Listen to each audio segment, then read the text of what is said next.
ఒంటరి తల్లి చనిపోక ఆ ఇద్దరు ఆడపిల్లలు సుమారు 10 రోజుల పాటు ఆమె మృతదేహంతో ఎందుకున్నారు? తర్వాత ఈ విషయం ఎలా తెలిసింది? వారు సైతం ఆత్మహత్య యత్నం ఎందుకు చేసుకున్నారు? తమ సూసైడ్ నోట్లో తండ్రి మేనమామల పేర్లు రాశారు. దానికి కారణం ఏంటి?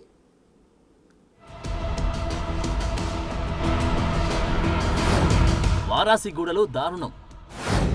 తల్లి మృతదేహం పక్కన 10 రోజుల పాటు శవజాగారం చేసిన ఇద్దరు కూతుళ్ళు. తాము కూడా చనిపోవాలనుకున్నామని సూసైడ్ లెటర్ రాసిన ఇద్దరు కూతుళ్ళు.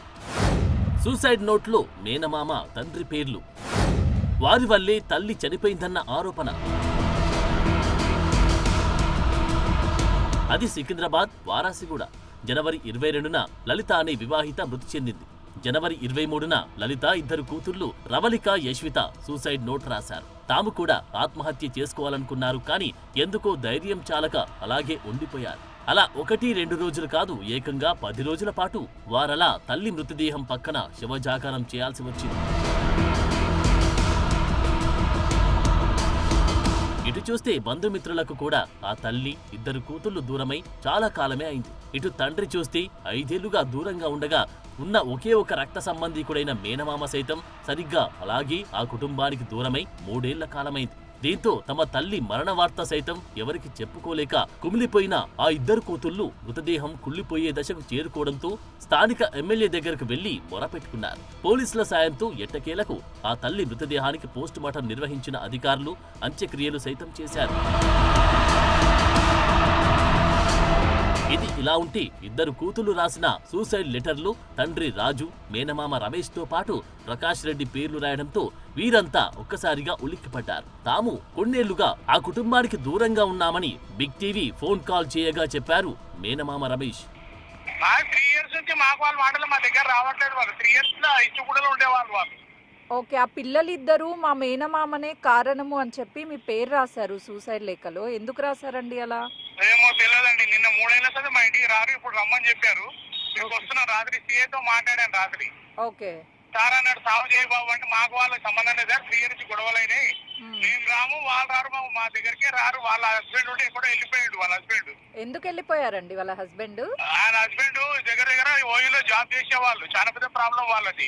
కొట్టాడే వాళ్ళు. వాళ్ళ హస్బెండ్ ఎక్కడ ఉన్నదో తెలియదు.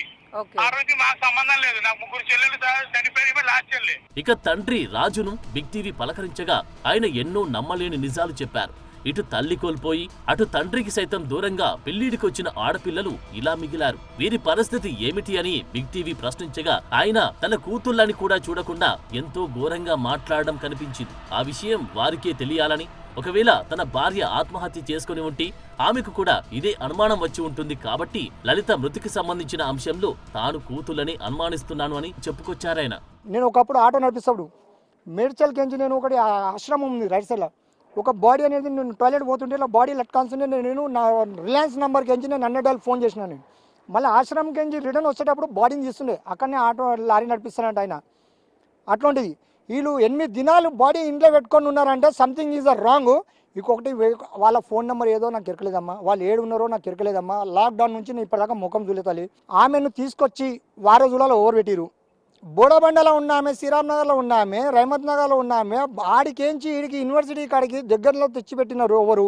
లలిత కూతుళ్లు రవళిక, యశ్విత మీడియాను కూడా బెదిరించారు. తమ తల్లి మీడియా కారణంగానే చనిపోయారని, మరో లేఖలో మీడియా పేరు కూడా రాస్తామని అనడం బట్టి చూస్తుంటే అనుమానంగా ఉందంటున్నారు మరికొందరు. మరి లలిత ఎలా చనిపోయారు? ఆమె మృతికి గల కారణం ఎవరు? ఏం జరిగి ఉంటుంది? పోలీసు దర్యాప్తు ద్వారా తేలాల్సి ఉంది.